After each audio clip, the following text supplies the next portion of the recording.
Boa noite, ouvintes da Jovem Pan, bem-vindo a mais um Sextouro, o resumo da semana econômica no contexto certo.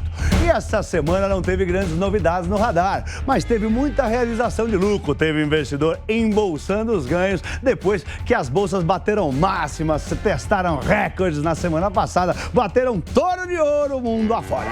O Ibovespa caiu um pouco depois de 3 semanas consecutivas de alta. Teve um movimento de ajuste, a queda no petróleo pesou na Petrobras e os receios com o orçamento de 2021 ajudaram a bolsa a realizar um pouquinho. E a bolsa está terminando a semana com mais ou menos 0,5% de queda, em torno dos 120.600 pontos. Já o dólar, né, tá com uma queda de mais ou menos 2%, tá? Tá terminando a semana aos R$ 5,50, com o apetite global ao risco aumentando e no fim da semana o orçamento, a situação do orçamento se acalmando um pouco, tá bom? Bom, de qualquer maneira, é a 4ª semana seguida de queda do dólar. Vai, Torinho! Tá bom? Bom, essa semana, né, o Brasil teve vencimento de opções sobre ações na segunda-feira, né? Quando os negócios ficaram agitados. E teve feriado de Tiradentes na quarta-feira, quando a B3 ficou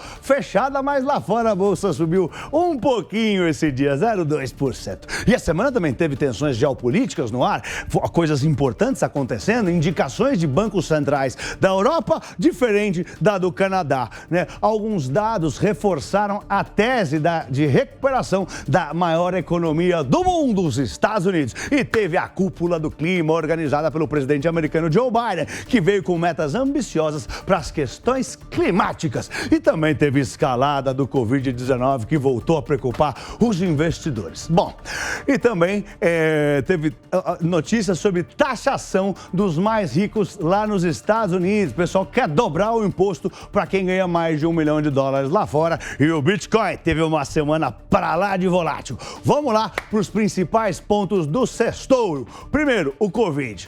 Essa semana teve uma escalada de casos na Ásia sem precedentes, né? Na Índia, no Japão. Quinta-feira, a Índia bateu o recorde mundial de contaminação desde que começou o coronavírus. Foi a primeira vez que um país bateu mais de 300 mil casos em um dia. 314 mil casos, para ser exato. Mas também outra coisa que assustou os investidores foi o aumento de contaminação nos Estados Unidos, onde a vacinação está acelerada. Ou seja, mesmo com a vacinação, a contaminação continua. E isso ficou todo mundo um pouco preocupado. 2, bancos centrais, né? A gente teve essa semana visões contrárias, né? O mercado foi confrontado com 2 tipos de visão, duas visões diferentes de 2 grandes bancos centrais, né?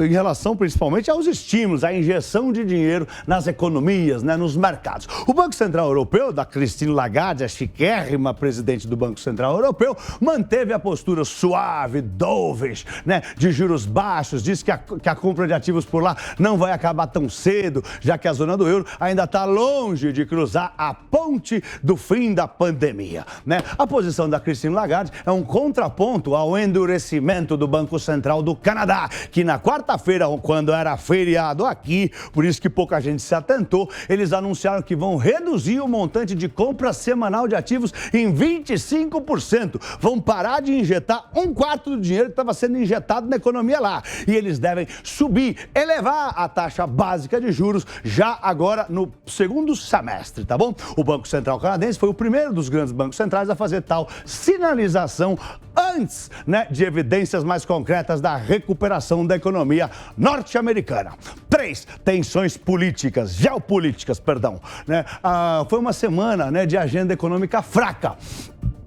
Mas novas tensões geopolíticas estiveram no radar da turma. O clima não andou bem entre Rússia e Estados Unidos e eles já não são muito amigos, então tem que ficar de olho. A Rússia fez manobras, né, de guerra, tá? Com 20 navios de guerra e 50 aviões de guerra no Mar Negro. Isso estressou os mercados na terça-feira, tá? E também seguiram os conflitos velados entre os Estados Unidos e China, com o presidente chinês Xi Jinping pedindo uma uma gestão mais equitativa, mais equalitária nos temas globais. Bom, para completar esse quadro, tá? Um comitê da Câmara Americana aprovou um projeto que pode implicar a OPEP na lei antitrust lá nos Estados Unidos. E isso também deixou os investidores nervosos.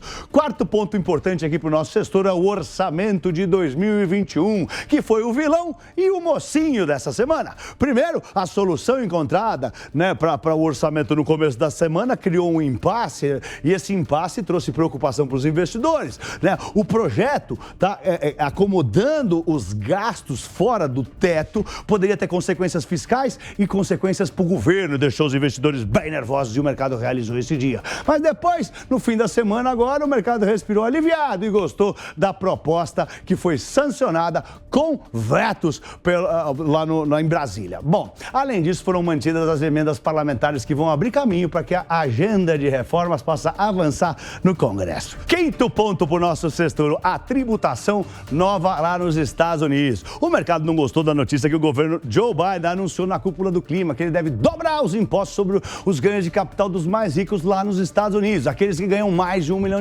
por ano. O imposto iria de 20% para quase 40%. E isso deixou os mercados bem nervosos e, inclusive, derrubou o Bitcoin. Nós já vamos falar. Mas antes, vamos falar do sexto ponto, que é a cúpula do clima, organizada pelo presidente Joe Biden, né? A cúpula, com que foram convidados 40 chefes de estados, uniu países em torno da economia verde. O Brasil estava lá e prometeu acabar com o desmatamento ilegal até 2030. Os Estados Unidos falaram em cortar a emissão de carbono pela metade, também até 2030. Bom, o outro ponto importante também foi o Bitcoin. No domingo, eu estava lá na sede da EK, lá de Camboriú, Santa Catarina, empresa que eu sou sócio, né? Fiz o Minuto Tororo de lá na segunda-feira. No domingo, o Bitcoin tinha afundado 15%. Depois, quase zerou tudo na segunda-feira, né? Refletindo as preocupações que os Estados Unidos vai ser mais duro na questão da lavagem de dinheiro com as criptomoedas. E hoje, na sexta-feira, novas preocupações, né, com o imposto para os mais ricos lá nos Estados Unidos, também chacoalhou a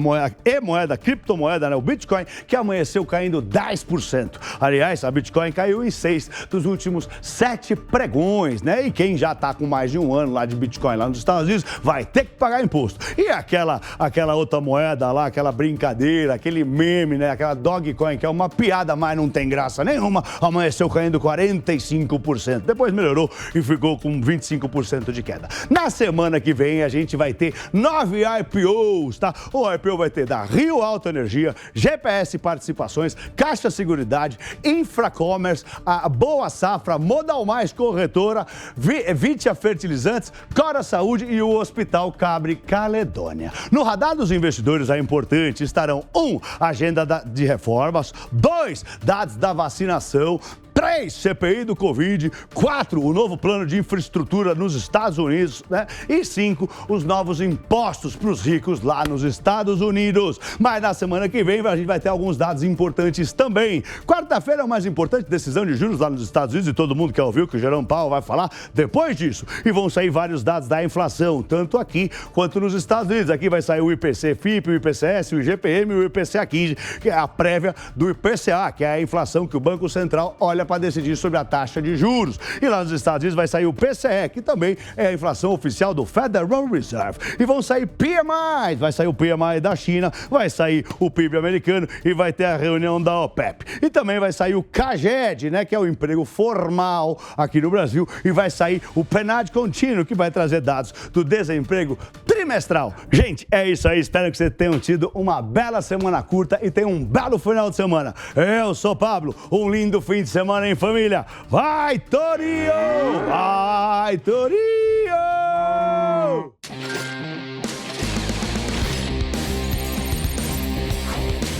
Economia no contexto certo. Certo!